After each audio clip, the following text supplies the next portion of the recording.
Do you like the idea that Kyler is the long-term fix at quarterback in Minnesota? First of all, it's a bummer headline to read if you're J.J. McCarthy.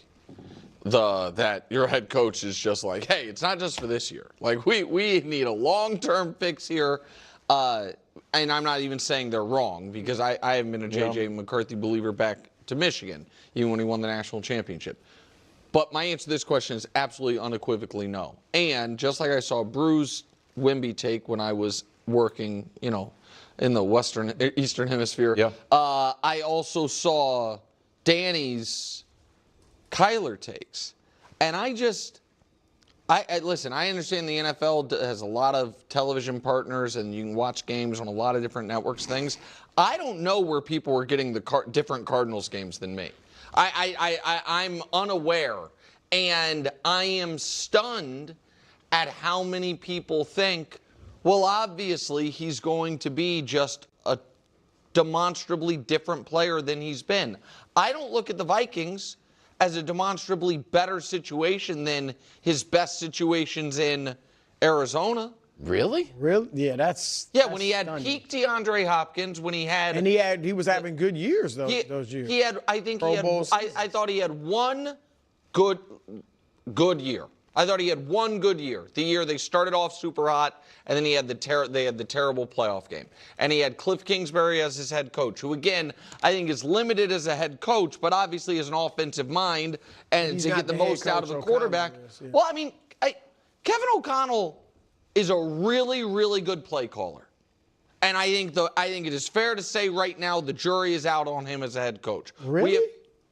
We've seen them make the playoffs twice, both times get embarrassed in the one playoff game. I think the playoff record is fair, but he has been a very good They won 9 games last year with abysmal quarterback play. With a team led by its defense and Brian But he Flores. gets credit for that. Well, he's the head coach.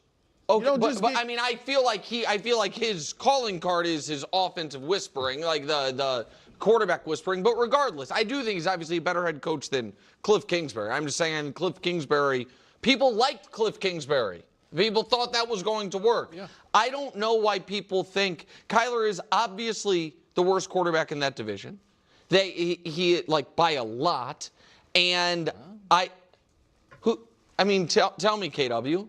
I've seen Kyler rip off double-digit, wins in a row. Like I've seen him win. Did they go 11-0, 10-0? I think they started something like that. But I've seen him play really well. You've seen every other quarterback in that division have a higher peak. You've seen every other quarterback in that division win a playoff game. You've seen every other quarterback in that division have, I guess you could say Caleb hasn't had a better start to finish season than Kyler's best season, but I would disagree if you include the playoffs. And so I don't know why people all of a sudden think this is going to work. So let me ask you, are you saying it's not even worth, because I'm not sure. I think, look, he was Rookie of the Year. Was a 2-time, legitimate Pro Bowler. And then he's struggled since he's had injuries and all that.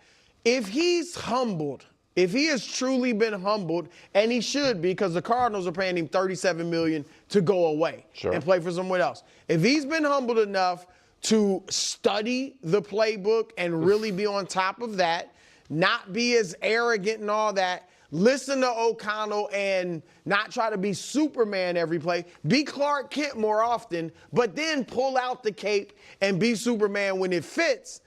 I think he could have a really good year there, and I just think it's worth a shot. Okay, I have to say, I genuinely appreciate how this conversation has been mapped out on First Things First. We've touched on this topic before, we've discussed it at length in various contexts, but they've really added a whole new layer to the discourse. Nick is posing these rhetorical questions, and I'm going to answer them. I think this actually sets up the framework for a great conversation, a really substantive, layered discussion. So walk this path with me. Let's unpack this step by step. First off, let's get the low-hanging fruit out of the way. The whole strong idea about Kyler Murray, what he can do, what he's capable of, is pretty straightforward on the surface. Listen, he's had some success in Arizona. Let's acknowledge that. He's had moments, he's had flashes, he's had seasons where you looked at him and thought, okay, this guy can play. He's now going to a significantly better situation with a significantly better head coach. Therefore, the logical conclusion is that you're going to get better quarterback play out of Kyler Murray, right? We all obviously understand that premise. This is as well documented as it gets in modern football these days because of the steady stream of examples we keep seeing. Quarterbacks go to better situations, they get better coaching, they get better weapons, and their performance elevates. It's a pattern. So, when Nick says, I don't understand why people think that Kyler Murray is going to have more success, blah, blah, blah, the most generic, straightforward answer is, he's had some success in Arizona in a far from ideal situation. He's now going to be with a better coach, on a better team, with better offensive infrastructure. Therefore, you're going to get a better version of Kyler Murray, and therefore a better Minnesota Vikings team. This Vikings team has not gotten consistent, high-quality quarterback play in recent memory. So, logically, we understand that. Boom. That's the simple version. But Nick is taking it to the next level.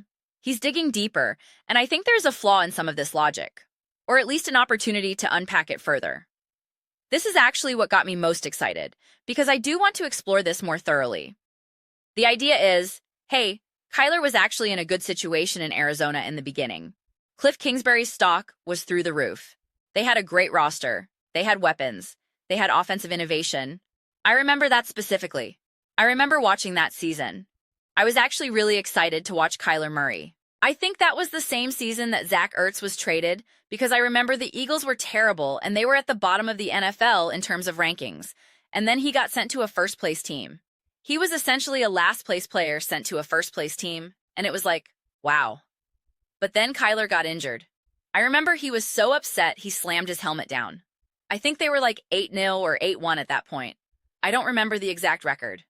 But that was when everything was going. Then everything kind of became a mess rather quickly. Now, I do think Kyler deserves lots of blame for that. His personality, his mentality, his approach. I'm not going to start talking about the video game playing and all that, because that's become a tired narrative. But I do think he was a contributing factor as to why his relationship with Cliff Kingsbury didn't work. However, that team was decimated with injuries over the course of the next few years, which ultimately led to Cliff Kingsbury getting fired. It was such a mess. DeAndre Hopkins got suspended. Everyone was getting injured. It all completely collapsed. Kyler was in and out of the lineup. Then Kyler got fully injured, missed a whole bunch of time, and when he came back, Cliff Kingsbury was already gone. He had Jonathan Gannon, the defensive coach from the Eagles, as his head coach.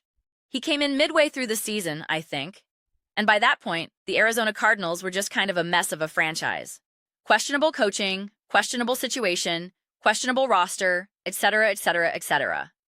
But if we're just using some of those prime years with Cliff Kingsbury and the Arizona Cardinals, when the roster was good enough, coaching was good enough, and we could say, okay, this is a decent enough reference point of who Kyler Murray is, there are a few problems with using that as the ultimate benchmark.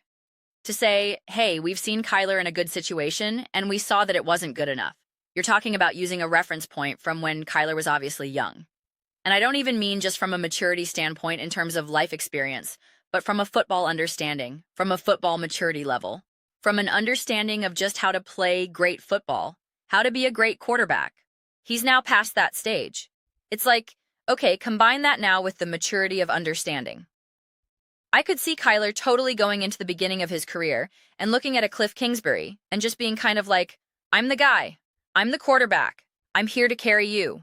You don't carry me. He clearly lacked that level of maturity that maybe he doesn't have now. Maybe he has a better understanding. That's certainly a possibility. So, I guess the point is, you can't just use his peak production earlier in his career as the ultimate reference point for what you're going to get now.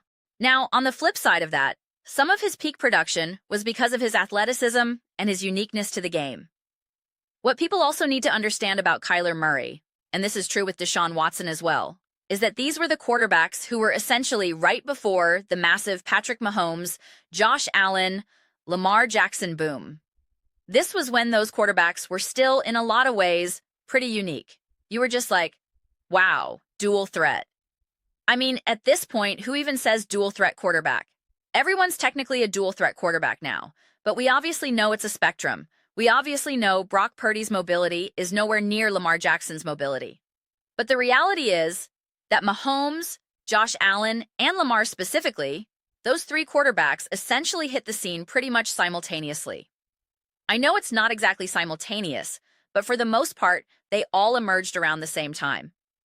And they all really showed you what football looks like when you truly have a quarterback who can do both at an elite level. Not kind of a little bit of this, kind of a little bit of that. Those quarterbacks were literally the best version of what Michael Vick promised, for instance. But prior to them really solidifying what this peak version of football looks like, you did have Deshaun Watson, you did have Kyler Murray, you had the baby version of it with Russell Wilson, which again is still high level. It's nothing against those players. But it's obviously not Mahomes, it's obviously not Josh, it's obviously not Lamar. And so Kyler Murray was taking advantage of a lack of football understanding in the NFL as a whole. What do we do with these guys? Not only offensively, like, I don't know what to do with Kyler Murray, which actually kind of helps Kyler in some ways, but it also hurts in terms of reputation and his ability to be maximized. It helps in the sense that coaches now actually know what to do with these types of quarterbacks in a way they maybe didn't in 2015, 2014, 2013, but defenses also now understand how to exploit those types of quarterbacks. So that's the whole thing. If you don't evolve as a quarterback, if you don't continue to get better and better, especially in a traditional sense of quarterback play, and not just relying on your dual threat nature, your escapability, and your versatility in that regard, you do eventually get exposed. And exposed might be too strong a word. It's more that defenses just understand how to contain that aspect better in a way they maybe didn't know how to do in 2017 or even 2018. I don't think it's necessarily a full shock that we're not seeing the same level of cartoonish performances or numbers out of Lamar, Josh, Mahomes, etc. Because again, we collectively understand the Mike McDonalds of the NFL, the various defensive coordinators, they understand how to take care of these quarterbacks in a way they maybe did not in 2018, 2019. That alone is significant. Kyler Murray's peak, the maximal production we saw, the thing that got you most excited, why he was the #1 overall pick, etc., was largely predicated on playing in a time when we just didn't really know what to do with these types of quarterbacks. It was just like, wow, my God, can you see this? He can run for 80 yards and throw for 300. Oh my gosh. I just think that aspect of his game is going to be marginalized. It's going to be minimized because, one, he's older. His athleticism is not what it once was. He is more beaten up. And your game has to evolve. Think about the MVP version of Lamar Jackson. Was that 2019 or 2020? I think it was 2019, his first MVP when he broke Michael Vick's record and all of that. That version of Lamar Jackson would not work today. It would not be what puts the Ravens in the best possible position to succeed and win. Just not. You see the evolution of Josh Allen's game. You see the evolution of Mahomes' game. You see the evolution of Lamar's game. It needs to evolve. You need to have a deeper, higher quality understanding of what it is to play quarterback. I think Colin actually had a really great take about this. He talked about how when you're a younger quarterback, first year, second year, relying on your athleticism, relying on your speed, strength, and agility is totally fair game. You can get away with it. But once you hit year 3, year 4, it's not enough. It's just not enough. You reach that ceiling very quickly, and your speed and agility start to decline. Michael Vick came out and said this. His body took a beating. He absolutely admits that it catches up to you. And it catches up especially to a player who's 5'9". It catches up to Mahomes, it's catching up to Allen, it's catching up to Lamar, it's catching up to all of them. So you better be able to evolve and grow in the other aspects of quarterback play. And we just fundamentally have not seen that out of Kyler. So just like how you can use the early aspects of his career as a barometer of who he was, you can also use that against him. Or you can use it for him. You could say, hey, he was really young and this is what he did. Just wait until he actually gets developed. Or, the opposite end, yeah, he was really good, but it was almost during a dated version of the NFL. I don't want to say dated because that's too strong, but it was a very specific moment in time that no longer exists, quite frankly. It's just no longer the same. When you look at the Mahomeses, the Allens, and the Lamars, when they really entered the NFL and were at their absolute pure prime, 1, their bodies were obviously in the absolute peak condition. Josh Allen, Lamar Jackson could rush for 100 yards and take an absolute beating and a week later be like, I'm totally fine. It's all good. They don't really have that ability anymore, not to the same extent. And again, ask Michael Vick. He's been very vocal about it. Not to mention, we see those players more run down and legitimately injured more often. But even outside of that aspect, We just know that that style of play doesn't reliably lead them to win week after week after week. We know that it opens up the door for some awesome moments, for insane games and moments that I'll praise. Josh Allen having 6 total touchdowns, 3 passing, 3 rushing, and all of that. It's exciting. It's insane. It's just awesome to watch and witness. But reliably, week after week after week, that ain't it. That ain't it. And we know that. We absolutely, positively know that. And this is coming from quarterbacks, the Lamars, the Allens, and the Mahomes, who know how to balance the whole dual threat nature of their game at the highest level. That's actually what also makes those quarterbacks so special and so historically great. Not only do they have the great running ability, not only do they have the great passing ability, but they've learned how to synthesize it. If we looked at dual threat and we cut it right down the middle, and this is obviously not how it works, but let's just be super generic. You got run, you got pass. Those 3 quarterbacks, if we look at it like a Madden level where you're 99 on run and 99 on pass, those quarterbacks clearly have the highest levels on both sides that we've seen combined together. Just in terms of raw talent, raw ability, in a way that some of these other previous quarterbacks simply do not have. So we've already seen that they just have the highest engine to get it done. But they're also, over the years, have mastered the art of understanding how to do it and when to do it, how to bring this all together, how to keep it balanced. And they still make mistakes. Mahomes makes plenty of mistakes. Lamar makes plenty of mistakes. Allen makes plenty of mistakes. We see them all get their hand caught in the cookie jar plenty of times throughout the course of a season, multiple times throughout the course of a game. But their raw horsepower is so high that they have the ability to make up for it in a way that other quarterbacks, who are still dual threat by nature, whether it be a Jalen Hurts, whether it be a Kyler Murray, even a Brock Purdy, they don't have that ability to not only make up for the moments that they got their hand caught in the cookie jar. They find themselves being imbalanced in a way that does not give you the same quality of play that a Josh Allen or Mahomes or Lamar can give you.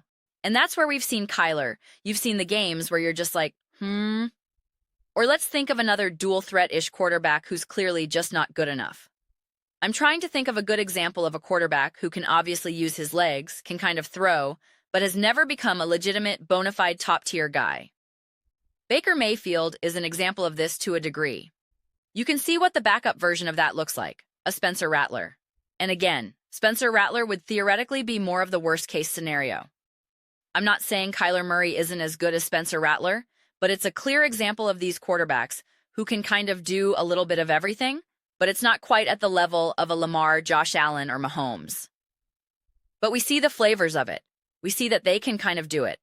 So it gives you this sense. You see that Kyler can run and jump and throw and dance and this and that. So it gives you the feeling of a complete quarterback who can do it all, when in reality it's the jack of all trades, master of none.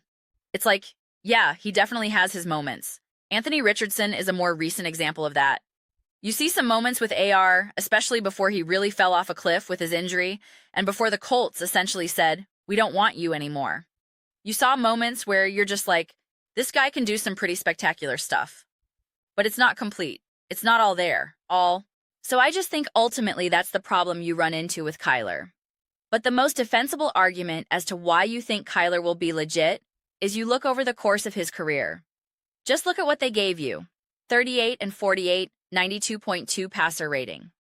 When you look at previous seasons, 22, 23, 24, and even 25, when you look at some of his numbers, when you look at his touchdown to interception ratio, when you look at his PFF rating and his passer rating and all this, you're like, this team has been a mess. He hasn't had great weapons. Sometimes he has great weapons, sometimes they're hurt, sometimes he's healthy, sometimes he's hurt. And yet, he's done okay. Give him Kevin O'Connell, give him Justin Jefferson, give him a better team, and it's going to be elevated. It's going to be elevated. He's going to be at least. If he was shown to be the 20th ranked quarterback over the last few years with the Arizona Cardinals in a bit of a mess of a team, give him the Minnesota Vikings, give him Kevin O'Connell, he has to be at least top 15. He has to elevate at least a few spots. Unless you're just saying that the Minnesota Vikings and Kevin O'Connell are not even close to being better than the Arizona Cardinals, which is obviously not true. So therefore, he has to at least become a top 15 quarterback, and maybe even more. And if that's the case, we're kind of living in an NFL world now where top 15 I mean, when you start to look at the top of the top and what 15 would actually involve, that involves Sam Darnold's, Baker Mayfield's, Dak Prescott's, Brock Purdy's, Lamar Jackson's, Jalen Hurts. It involves all the quarterbacks that we've seen consistently win a lot of games, some winning Super Bowls, some consistently getting to the playoffs. It's not like it's this binary where you need a top 10 quarterback to win a Super Bowl or to be legitimately competitive. If you don't, you're the New Orleans Saints who can't even get into the playoffs, or the Carolina Panthers who obviously just got to the playoffs with Bryce Young, but before that couldn't even get to the playoffs. The Chicago Bears, who before Caleb Williams couldn't even get to the playoffs. The Cleveland Browns, right? It's not a world where you're either something or you're absolutely nothing. We know that's not the NFL world that we currently live in. So it does create a messy picture, which is why the Minnesota Vikings doing this does make absolute sense. They're paying no money for this, and he absolutely can be their long-term fix. If he can just prove to be competent enough, then he will supersede some of these other potential quarterbacks, especially if J.J. McCarthy proves to fundamentally be just not good enough at the quarterback position. So even the selling point of saying, hey, we could see you as a long-term answer, it all does logically make sense. Whether it actually will be the case, that really is at this point a question mark. I lean towards no, but I do appreciate Brew. You don't really hear them say this often, where he's just like, I don't know. I'm the one that's been advocating for saying it's okay to say, I don't know. I don't know. Let's just wait and see. Let's just wait and see. And I do think all the things that I mapped out, and I know it's messy. If you're confused, it makes sense, because it is kind of confusing to try to make sense of some of this type of stuff. I think it's a fascinating prospect. I'm genuinely rooting for Kyler and the Minnesota Vikings, but I see this essentially looking like a sloppier version of Baker Mayfield and the Buccaneers. I think that's essentially what I see it as. Or maybe like sloppy might not be the best word, but essentially a little bit more of an inconsistent version of Baker and the Bucs, where you definitely have some moments, you definitely even get fooled a few times. We're like, all right, Baker is as good as Josh Allen. He's better. He's a top quarterback. And then Dan Orlovsky said it. What do the Bucs need to do? Stop treating Baker Mayfield like he's Josh Allen, because he's not. And that's exactly right. Even though you've seen some games where it feels like Baker put this team on his back, this and that, he's not Josh Allen. That's not who you are. No matter how much you pretend, no matter how much you think you are, no matter how much you bark and you think you can bite, you're not. And that is a problem that Kyler Murray does have to a degree. I think Colin had one of his best takes about Baker, and this has nothing to do with Baker. Baker is just a placeholder. But he would say about Baker that he thinks he's better than he is. He thinks he can do more than he can. And that is actually a really valid statement about some of these players. One of the most important skill sets you can have as an athlete, and really just as a human being, is actually deeply understanding your strengths and your weaknesses. Actually understanding what you can and can't do. Especially at the quarterback position, there is a moment when you are faced with, what do I do here? What type of throw can I get away with? Can I escape out of the pocket? What do I do in this moment? And if you don't have a deep understanding of what you genuinely can or can't do, that's how you find yourself making mistakes. You see a quarterback sometimes make a throw, and it's a terrible throw, and it's an interception. You're like, what were you thinking? It's like they were thinking they could make that throw. I saw Carson Wentz with the Minnesota Vikings, and I'm like, Carson, what are you doing? And I'm thinking to myself, he thinks that he can still make that throw, that he can make that play. That is a failure of his understanding of what he can and can't do. If he had a better understanding of what he can't do, he would be a better quarterback and more successful. Even just specifically with the Minnesota Vikings and Kevin O'Connell. And that matters. That's how some of these other quarterbacks are able to survive for so long. Aaron Rodgers, I saw him get sacked a couple times, which is normal. But Kirk Cousins, even a Phillip Rivers, they have a better understanding of what they can't do than an up-and-coming quarterback like Spencer Rattler, who clearly has no idea what he can't do. Because you see him keep making plays where you're just like, you can't make that play. I don't know why you think you can, but you simply cannot. If you actually just stopped trying to do that, you would legitimately be a better quarterback. And when I see some of these other quarterbacks like Kyler Murray, I see them struggle to do that. And that completely coincides and overlaps with the issues that we've seen out of Kyler over the years. His belief in himself, what he can do, all this type of stuff. It all maps on and makes complete sense. Whether you can mature and grow out of that, that is a gigantic question mark. And it has nothing to do with he just needs to study more or he needs to not play Call of Duty. It's like that is connected, but also a different thing entirely. So hopefully that all made sense. I was excited to have this conversation, so we did it. But those are just my thoughts. I'd absolutely love to hear yours. What do you guys all think about the Minnesota Vikings and Kyler Murray? Do you think he could be the long-term fix? Let me know your thoughts in the comments. I read every single one, whether you agree with me or disagree. Either way, let's get some discussions going. Let's get into some friendly fights. But ultimately, let's just have some fun with it. And please, do consider subscribing. We are building an amazing community here, and I absolutely love to see you be a part of it. I want to build something that we all genuinely feel connected to, something we are really excited to be a part of. I think we are well on our way to doing that. Please don't forget to give this video a thumbs up.